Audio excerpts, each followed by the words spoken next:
¿La luz check engine de tu vehículo está encendida? Podemos ayudarte con O'Reilly Veriscan. Es gratis y provee un informe con soluciones basadas en más de 650 millones de escaneos verificados por técnicos maestros certificados ASE. Y si necesitas ayuda, podemos recomendarte un taller. Pregunta por O'Reilly Veriscan.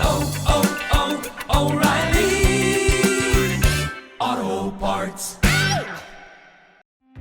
Mr. President, your administration separated children. Garcia Luna has been charged. Joaquín Guzmán Loera. Entre Washington y México, por Jesús Esquivel. Esta es una producción de Fluxus Comunicaciones. Este es el podcast de Entre Washington y México, con la agenda bilateral y sus protagonistas en voz de Jesús Esquivel.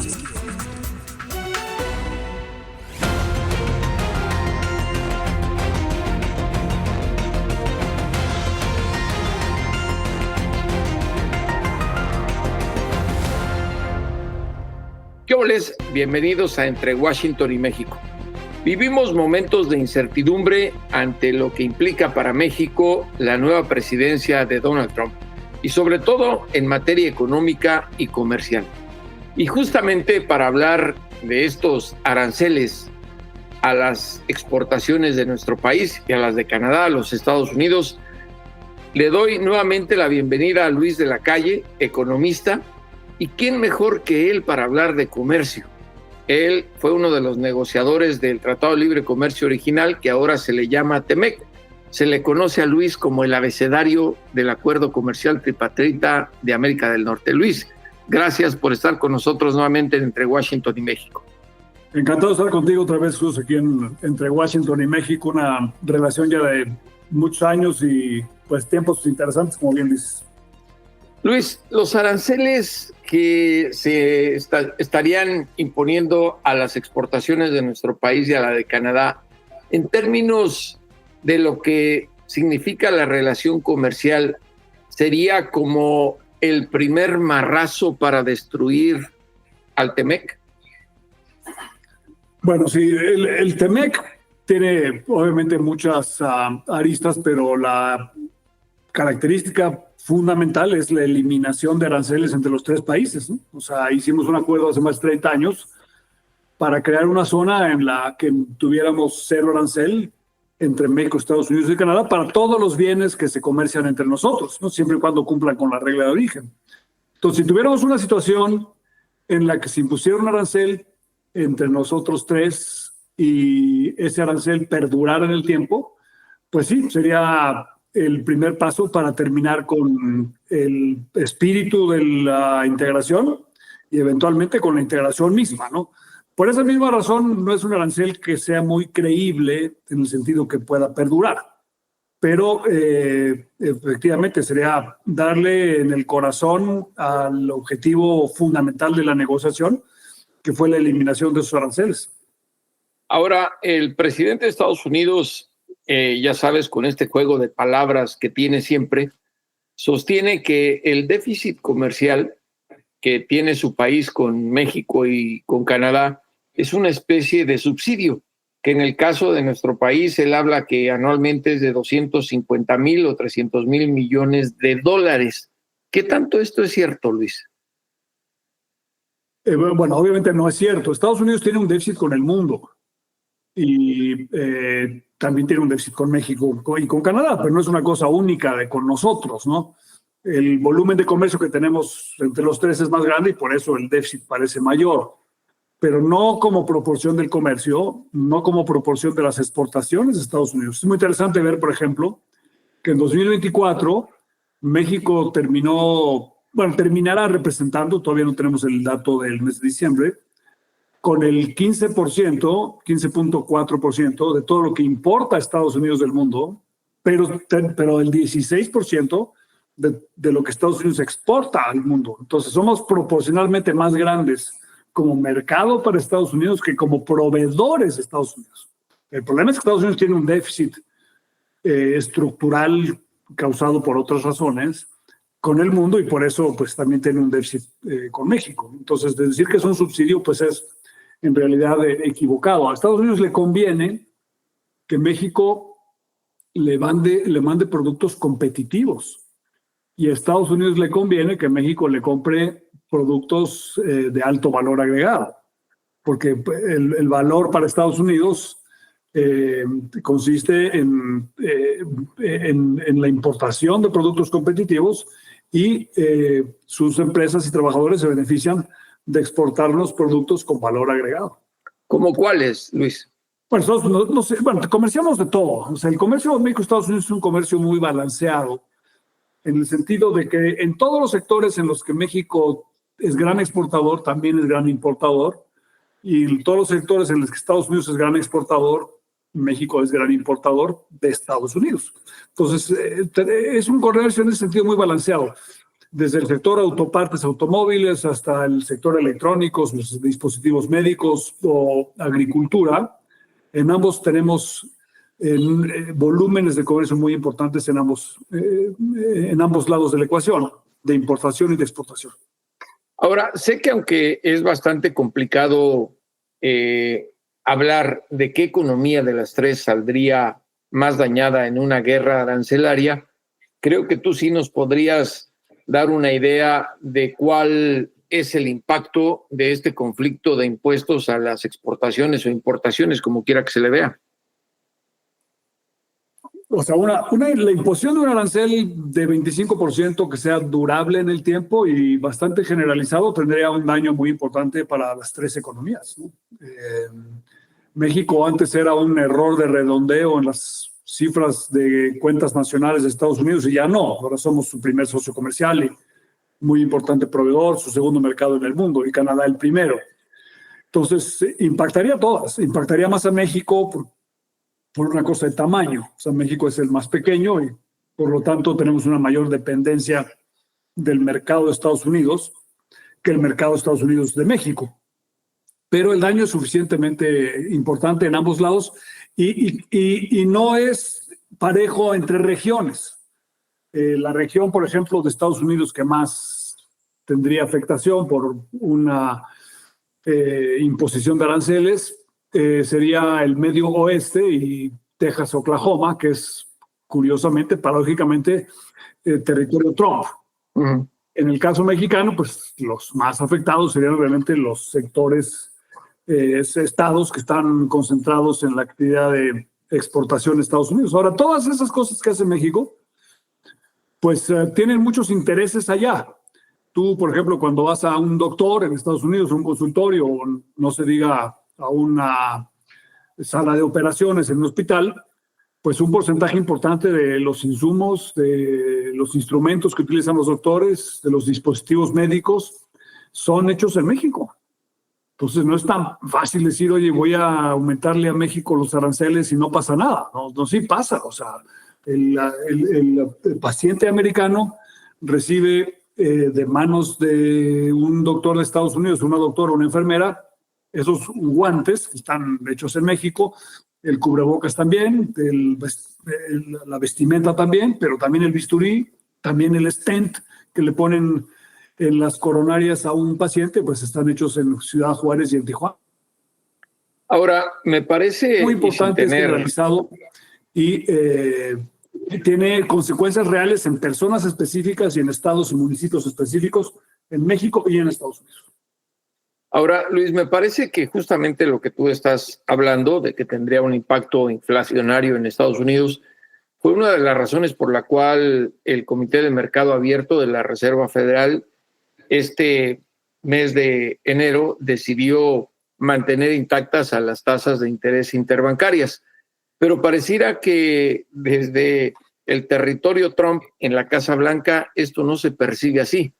En realidad, ¿sería importante el impacto inflacionario en Estados Unidos con una situación tan negativa en términos del comercio con México? Bueno, es que todo depende de si los aranceles impuestos perduran, ¿no?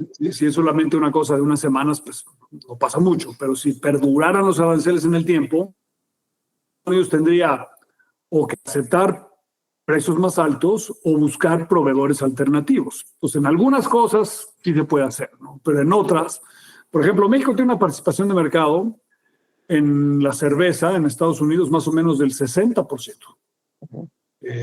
No es tan fácil reemplazar 60% de tus importaciones. En materia de autopartes, México tiene una participación de mercado de 42% en 2024.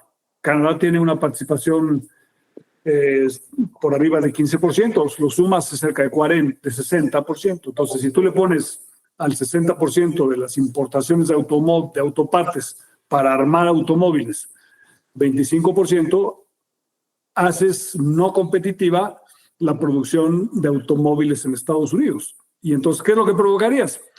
Traer más coches de Japón, traer más coches de Corea del Sur, traer más coches de Alemania. Y bueno, pues eso, entonces, ¿cuál es el propósito? Sería contraproducente. Entonces, un poco el impacto inflacionario dependerá de la capacidad del exportador de absorber parte del golpe y de la capacidad del importador de encontrar alternativas, ¿no? Pero a ese nivel, 25% es un arancel prohibitivo para un número importante de productos. Ahora, hablas tú de un periodo de tiempo. ¿Cuánto sería el espacio en el cual ya un arancel de esta naturaleza sería demasiado negativo? Bueno, yo creo que un arancel de estos, si se impone, debería uno pensar que duraría algunas semanas, ¿no? No mucho más de eso. La pregunta es básicamente, está involucrado el ego del presidente de Estados Unidos, ¿no? En todo esto. Porque él dice, yo amenazo y mis amenazas tienen consecuencias y obligo a los países a hacer cosas. En este caso quiere que México colabore en el fentanilo y en la migración. Es un apoyo que, por cierto, el presidente de Estados Unidos necesita. O sea, Estados Unidos probablemente no pueda detener, ni siquiera manejar ni el fentanilo ni la migración sin la ayuda de México y también de Canadá. Entonces, él necesita incitar cierta colaboración y después colgarse la medalla de que gracias a la amenaza que hizo se logró que colaboraran México y Canadá. Entonces, ¿cuándo lo vas a satisfacer? Bueno, probablemente nunca, porque siempre te va a decir, bueno, le puse el arancel y ya se lo quité, pero se lo puedo volver a poner si no colabora, ¿no? Entonces, pues, todavía es posible que el arancel nunca acabe consolidándose porque el presidente siempre diga, no, es que ya están colaborando porque los amenacé, pero si no colaboran se los voy a poner. Ahora, Luis, se habla de un país que se está afilando los colmillos en una situación tan negativa como de una guerra arancelaria en los tres países que integran al TEMEC, China. ¿Qué tanto se beneficiaría el coloso asiático de una situación así adversa para lo que se tiene en la actualidad del intercambio de bienes y servicios entre los tres países? Bueno, o sea, si el pleito es con Canadá y con México, pues Chile estaría encantado, ¿no? O sea, Estados Unidos compite con éxito o con mayor éxito en la medida en la que colabora con México y con Canadá. Si tenemos un pleito en América del Norte y no se impone aranceles a otras regiones del mundo como China o Europa, Asia o América Latina, pues Estadosュニdos estaría dañando sus cadenas productivas que son el cimiento de su competitividad. Por eso ese es un arancel que en el mediano plazo no es muy creíble, porque si Estados Unidos va a acabar poniendo aranceles y se quiere cerrar con respecto al mundo, pues no puede hacerlo solamente con sus principales socios comerciales. Sí puede, pero tendría un costo importante para nosotros, sin duda, para México y Canadá, pero también tiene un costo importante para Estados Unidos. Ahora, es sin duda innegable que la distancia para el intercambio comercial entre México y China pues es bastante grande respecto al que tenemos con Estados Unidos, que compartimos frontera. Pero ¿qué tan conveniente es que México empiece a mirar hacia ese coloso? Bueno, México tiene que ver a China como un mercado, ¿no? En algunos productos importantes en los que China es un consumidor significativo. Entonces, sí, hay que exportarle más a China, ¿no? Por supuesto. Pero México va a tener una mayor posibilidad de penetración de sus mercancías en países como Canadá, ¿no? En Europa, en América Latina, que en el mercado asiático, que tiende a ser un mercado un poco más complejo de penetrar, ¿no? El exportador mexicano está muy acostumbrado a la exportación de Estados Unidos. Estados Unidos es suficientemente grande para absorber casi todo lo que México exporte, pero si hubiera este tipo de medidas, pues el exportador mexicano empezaría a buscar alternativas para tratar de diversificar un poco nuestros patrones de comercio. Y no necesitas diversificar todo, porque lo que requieres es una diversificación marginal, en el sentido de que si Estados Unidos toma ciertas medidas, el impacto que eso tiene en tu mercado, que no es el 100%, lo puedas colocar en un mercado adicional. Ahora, esas alternativas también pueden estar en Europa, pero en el caso de América Latina, ¿quién podría, en una situación muy negativa, quién podría ser otro receptor de las exportaciones mexicanas?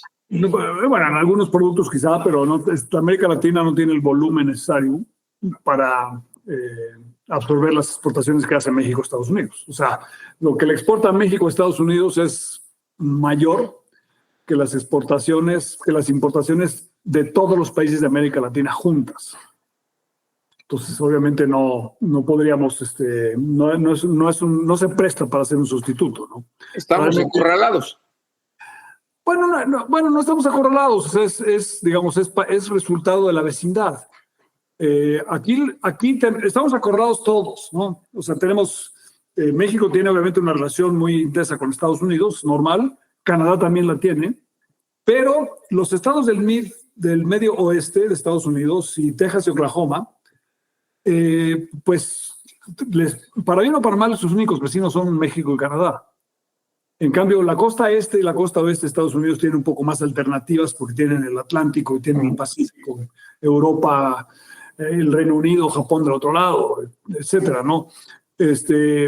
Y lo que es aquí curioso es que el territorio Trump, que es el corazón de Estados Unidos, pues dependen en mucho de México. Por ejemplo, Texas, por ejemplo, el 50% de lo que exporta Texas al mundo se va a México. Y Michigan, yo creo que más o menos de lo que exporta Michigan al mundo, el 60% se va entre Canadá y México. Entonces hay ciertos, y de los llamados swing states en Estados Unidos que deciden las elecciones presidenciales, una parte importante, México y Canadá son sus primeros mercados por mucho. Ahora, yo sé que aunque no tienes una bola de cristal, ¿consideras que estamos en el preámbulo del fin del TEMEC o, como quiere Trump, adelantar las renegociaciones o revisiones del acuerdo tripartita que están calendarizadas para 2026? Obviamente no se sabe, ¿no?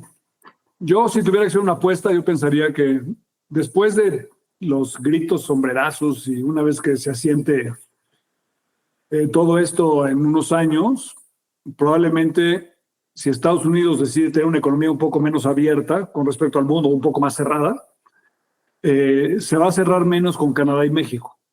A pesar de todo esto que al principio parece contrario a la intuición de que le quiere pegar primero a México y a Canadá, en el fondo Estados Unidos tiene un interés de que México y Canadá sean proveedores confiables y sean mercados confiables para Estados Unidos, y hay fuerzas estructurales que son más allá de las fuerzas políticas que llevarían a pensar que con Canadá y México tendría Estados Unidos una relación preferencial, aunque no necesariamente igual a la preferencia que tenemos hoy bajo el TEMEC. A final de cuentas, una nación capitalista. Todos los países buscan por sus intereses, ¿no? Y el sistema político de Estados Unidos tiene sistemas autocorrectivos, ¿no? Entonces, si Trump se le pasara la mano en hacer algo, pues habría presión interna en déjate la relación de México, ¿no? O sea, habría presión interna en Estados Unidos para tratar de reequilibrar esa situación en algún momento, aunque puedas tener periodos de alta volatilidad e incertidumbre en el corto plazo. Luis, muchísimas gracias por estos minutos entre Washington y México y por hablarnos de esta situación tan complicada en materia comercial con el nuevo gobierno y presidente de los Estados Unidos. Esperamos contar contigo más adelante conforme se dé pues avances o retrasos respecto al comercio entre México y la Unión Americana. Un abrazo, Luis. Gracias. No podemos darnos por sorprendidos, ¿no? Por supuesto. No, Trump amenazó poner aranceles y estamos en esa discusión, pero al final del día creo que la situación de México es un poco más sólida de lo que la gente piensa y de lo que el propio presidente Trump evalúa. Muchas gracias, Jesús. Abrazo, Luis. En Fluxus transformamos tu marca con publicidad exterior. Contamos con espacios en transporte público, espectaculares y ubicaciones estratégicas para maximizar tu visibilidad. Crea experiencias inolvidables con nosotros. Contrata espacios exteriores. Fluxus.com.mx. Lo importante es leer. Con Fernanda Álvarez.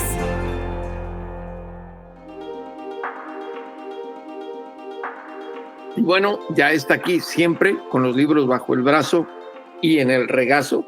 Es poema, no rima.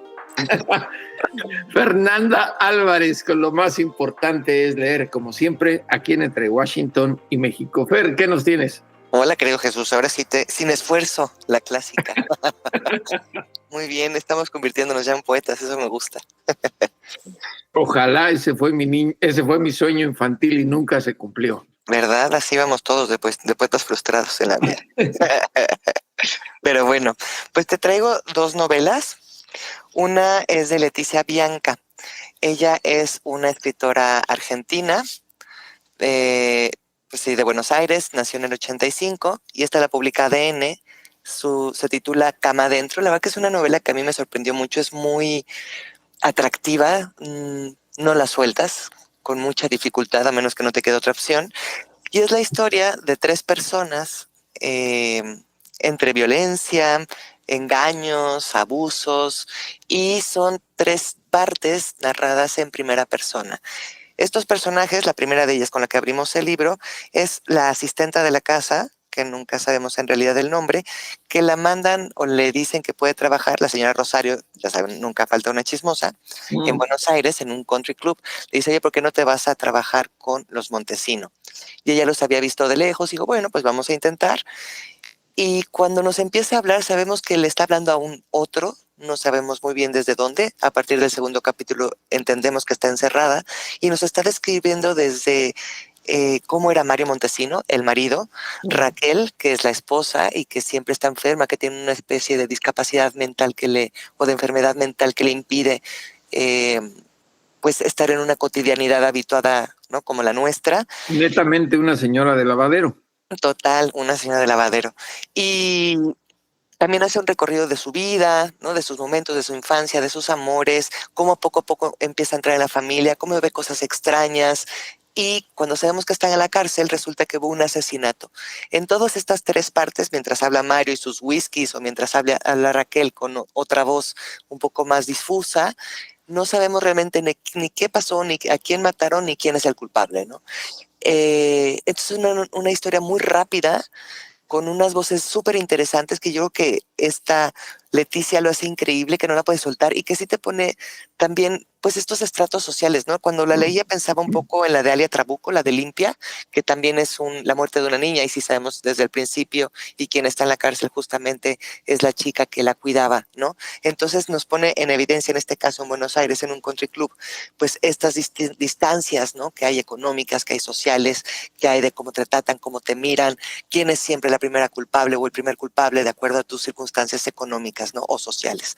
Y se les recomiendo mucho porque la van a disfrutar, y la manera en la que escribe Leticia sí es súper interesante, y creo que consigue muy muy bien distinguir estas tres voces, ¿no? Porque la primera a mí me encantó, es súper alocada, desperdigada, habla y habla y habla y habla y habla, ¿no? Entonces no te deja respirar tampoco mientras la lees, ¿no? Se les recomiendo muchísimo. ¿Y cuál es la segunda novela? La segunda es de una autora colombiana, yo no la conocía, la conocí en la feria de Guadalajara y me entregó su libro y me gustó mucho porque es una novela en paz, ¿saben? Contrastando con esta que es asesinato y es como vertiginosa. Esta novela se titula Subienda y tiene que ver cuando los peces en el río Magdalena justo salen, ¿no? Cuando viene la subienda del agua, la subienda de los peces. Y en realidad es una novela testimonial, es la historia de su padre que se llama Javier y nos va contando cómo él viene de una familia humilde, cómo le cuesta conseguir ese traje para poder graduarse y presentarse dignamente en la graduación, cómo con su mejor amigo Antonio, que sí está en un lugar mejor económicamente hablando, hacen una promesa de siempre ser socios, estudian arquitectura. En algún momento, cuando empiezan con este primer jefe, lo mandan a trabajar junto al río Magdalena y es ahí donde él conoce la vida que hay ahí, ¿no? En esta medio selva, estas inundaciones, los barcos que siempre tienen que subir el dique con sus canoas, ¿no? O sea, los pescadores tienen que bajarse y subir lentamente entre todas las canoas para cruzar el dique que parte el río Magdalena. Entonces es una historia muy bonita porque Javier lo que hace es siempre entregarse al otro, ¿no? Siempre procurar ayudar y al final la vida le reditúa. Entonces creo que es una novela, testimonial, pero que está muy bien escrita, que sí parece ficción y que nos da la esperanza de un mundo mejor. Pues mi querida Fer, a bordo de una barca y frente a un lavadero, seguiremos tus recomendaciones de esta semana aquí en Entre Washington y México. Gracias, Jesús. Un beso, Fer. Igualmente, gracias. En Mint by Fluxus producimos publicidad en video para redes sociales.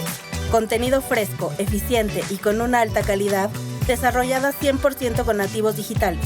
Impulsa tu marca. Visítanos en fluxus.com.mx.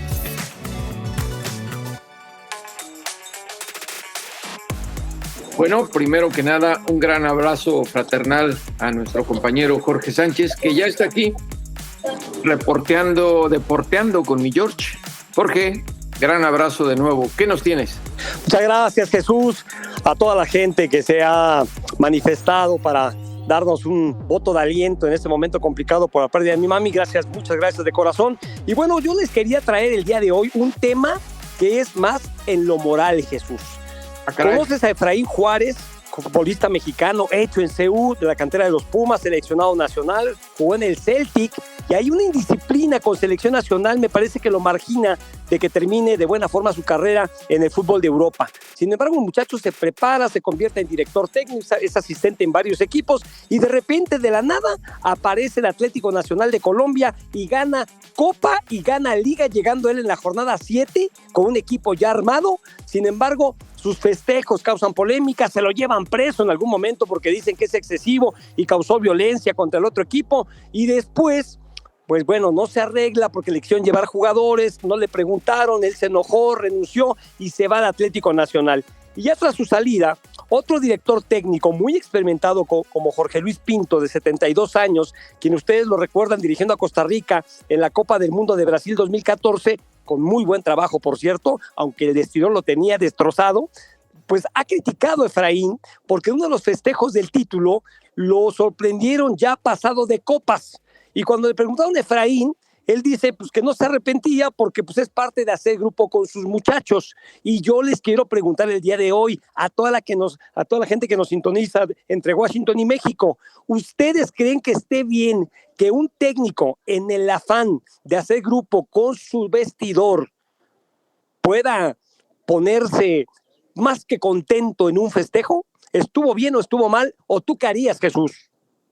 Mira, creo que es excesiva la manera en la salida de Efraín por lo que ocurrió respecto a él, y me parece que un festejo, sobre todo de haber ganado 2 copas, el campeonato y la copa, pues puede llevar a ese tipo de celebración. Somos seres humanos al final de cuentas y sería demasiado excesivo si ese fue el motivo. Ahora, en la historia del fútbol, bueno, ha habido capítulos de técnicos que han cometido indisciplinas. ¿Te acuerdas del Vasco Javier Aguirre pateando a un jugador que se iba por la banda? Sí.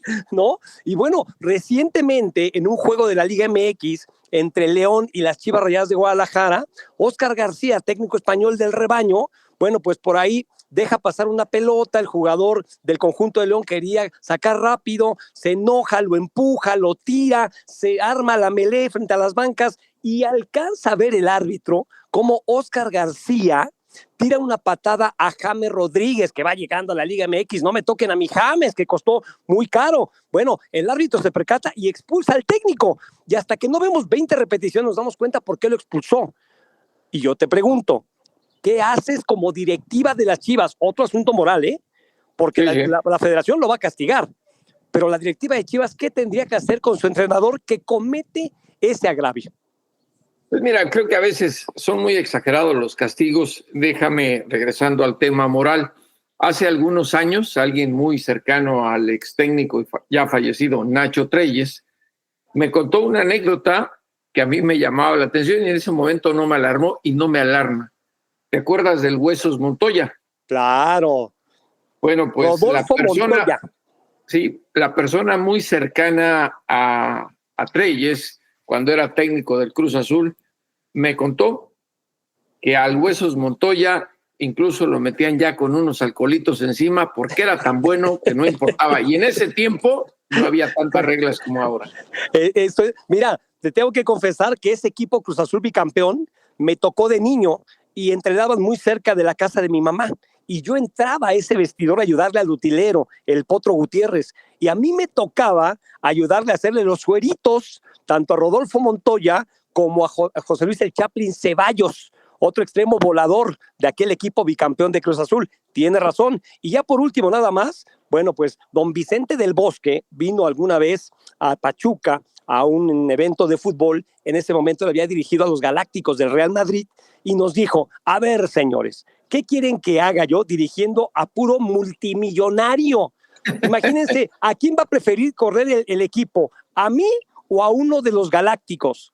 Evidentemente el técnico tiene que gestionar el vestidor y de repente, pues sí, poner las reglas, pero si alguna de las superestrellas rompe una de ellas, a veces es mejor voltear para el otro lado. ¿Qué te parece? Pues mira, creo que los resultados estaban ahí en ese momento. Es claro lo que decía Del Bosque, no tenía que dirigir a multimillonarios y además excelentes jugadores, ¿eh? Hay que reconocerles, buenísimos. Y pues para regresar la analogía de el Huesos Montoya, quien me lo contó, me dijo, y vas a creer que en varios de esos partidos que le compraban un Tehuacán para bajársela un poco, el Huesos Montoya siempre daba resultado a Treyes. Sí, totalmente de acuerdo. Y de esas hay muchas. Bueno, el Pirata Fuente también, ¿no? Legendario jugador del fútbol mexicano. Dicen que también lo iban a sacar de las cantinas. ¿Sí? Para que jugara y además era la figura. Y hay otra por ahí, si hay tiempo te cuento. El Centavo Muciño. Sí, Romario con el Barcelona, alguna vez los cacha Johan Cruyff, a él y a Risto Stoichkov, cometió una indisciplina previo a un partido y les dice, si mañana no meten 2 goles, ustedes 2, se las van a ver conmigo. Y Romario le dice, ok, profe, yo solito meto dos goles, pero si los meto, ¿me deja ir al Carnaval de Río? Y le dijo, órale, va. Y se fue Johan Cruyff. Al otro día, Romario metió los 2 goles y cuando mete el segundo, se acerca a festejar a la banca y le dice, profe, sáqueme que mi avión sale en 1 hora. Es el otro fútbol, mi querido Jorge. Y la verdad, sí, pero bueno, estamos mucho aquí en Entre Washington. Hay deporte formativo y ahí no está bien. Yo creo que hay que sentar las bases, el deporte, ¿no? Como conducto para dar valores a la juventud, pero ya en el profesionalismo pasan muchas cosas, mi querido José Luis, y estoy contigo, ¿eh? Los resultados mandas. Si ganas, eres el mejor, tomes o no tomes, fumes o no fumes. Si pierdes, eres el peor. Así es. Ya lo ven, aquí cada semana en Deporteando con mi George, entre Washington y México. Y salud, Jorge, y un abrazo. Abrazo, señores, gracias. Pucha Play con Gonzalo Lira.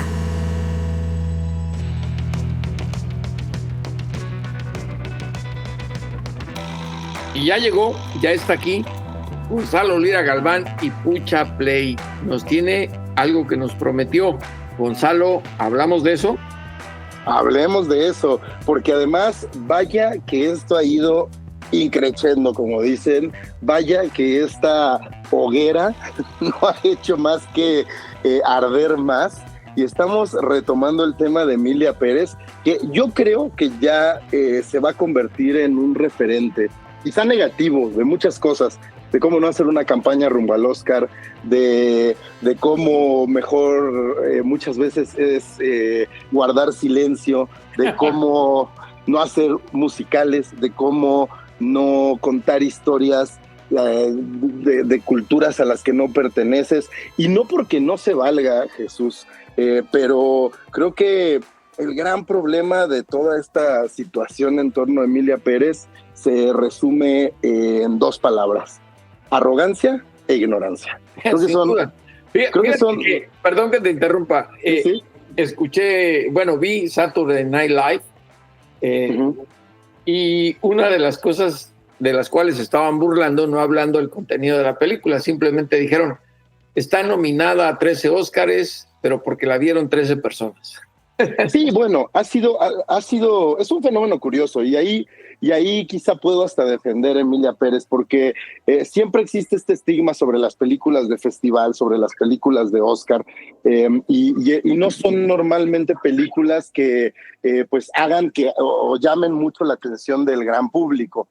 Pero lo que sí es cierto es que Emilia Pérez ha gustado mucho en el extranjero porque le cuenta a Hollywood, a pesar de que es una producción francesa, creo que tiene miras hacia Hollywood, y le cuenta tanto a esta visión eurocéntrica como a esta visión hollywoodense lo que esperan ver de México. Y todo iba bien. Quizá puedes decir, vamos a separar la obra del autor, quizá puedes decir, es válida esta visión porque pues hay muchas visiones y versiones de las realidades, y además no deja de ser una ficción. El problema es cuando empiezan a abrir la boca a los personajes involucrados. La semana, en un episodio pasado, escuchábamos a Carla Sofía Gascón contarnos la historia de cómo se le acercó Jacques Audiard y de cómo ella quería interpretar al personaje en sus dos facetas, ¿no? Como Manitas, este narcotraficante, y después de la transición como Emilia Pérez. Y por ahí se notaba un dejo de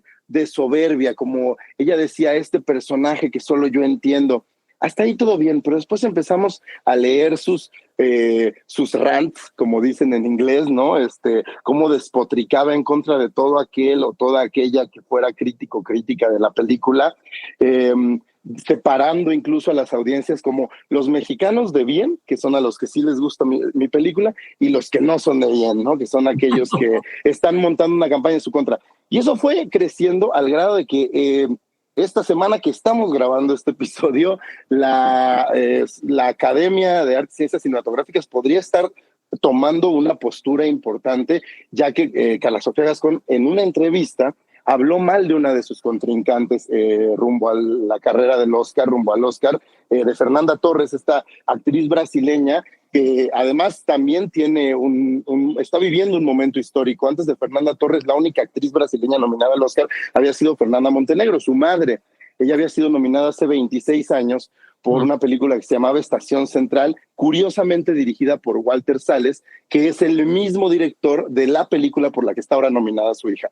Entonces Carla Sofía dice que el equipo de Fernanda Torres está montando una campaña de desprestigio en contra de ella y en contra de su película. Se le fue de las manos, tuvo que ofrecer disculpas, decir que habían sido tergiversadas sus palabras. Por ahí han salido a defenderla. Al principio Variety la defendió diciendo que se había sacado de contexto, pero no pasaron ni 24 horas y Variety mismo está haciendo públicos tweets del pasado de esta mujer en los cuales se muestra islamofóbica, se muestra xenofóbica, se muestra en contra del Oscar, en contra de los latinos. Incluso por ahí le sacaron un tuit en contra de Guillermo del Toro, que Guillermo del Toro hace poco salió a defender la película. Y bueno, recuerden, échenle una escuchada a lo que hablamos sobre Emilia Pérez en episodios pasados, pero vamos a seguir hablando de ella porque otro que está metido en problemas es su director, el francés Jacques Audiard, que vino a México y se le habló de la controversia que había e incluso dijo que él ofrecía disculpas, se había ofendido a alguien. Pocos días pasaron cuando resurgió un video de una entrevista que tuvo él hace aproximadamente un año, cuando estaba por estrenarse, se acababa de estrenar Emilia Pérez en el Festival de Cannes, en el cual Jacques Audiard decía, es que el español es un idioma de países humildes, de migrantes y de gente pobre.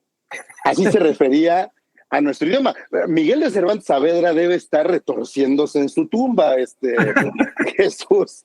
Pero ¿no? Además hablaste con este director de cine nada arrogante.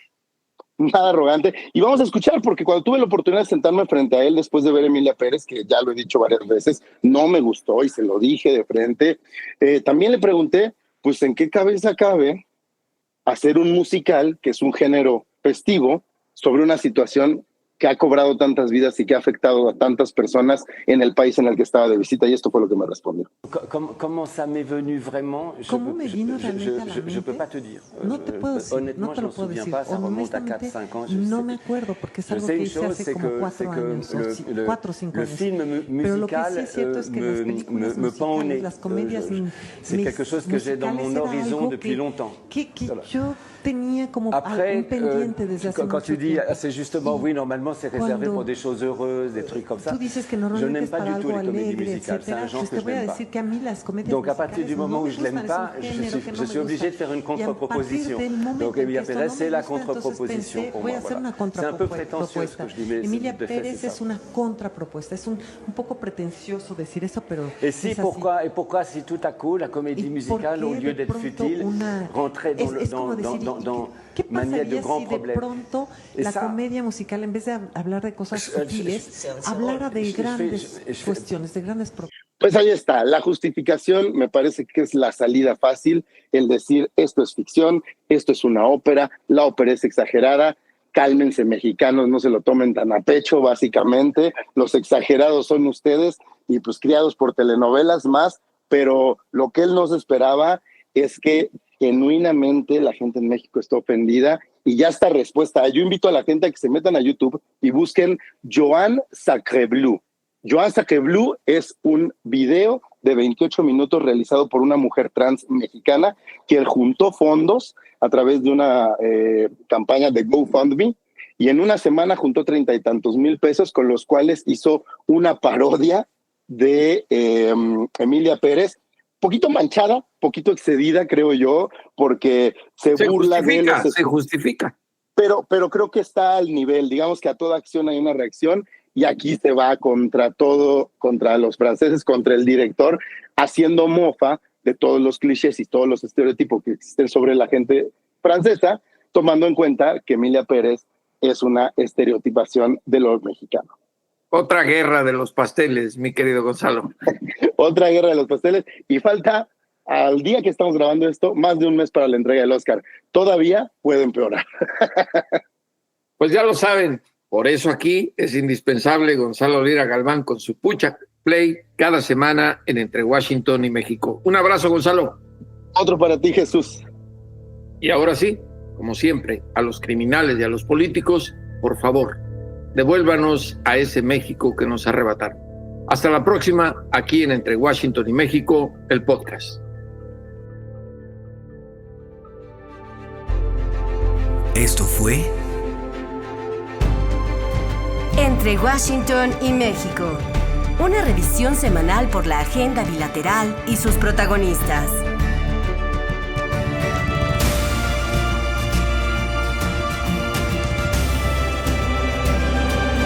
Entre Washington y México. Esta es una producción de Fluxus Comunicaciones.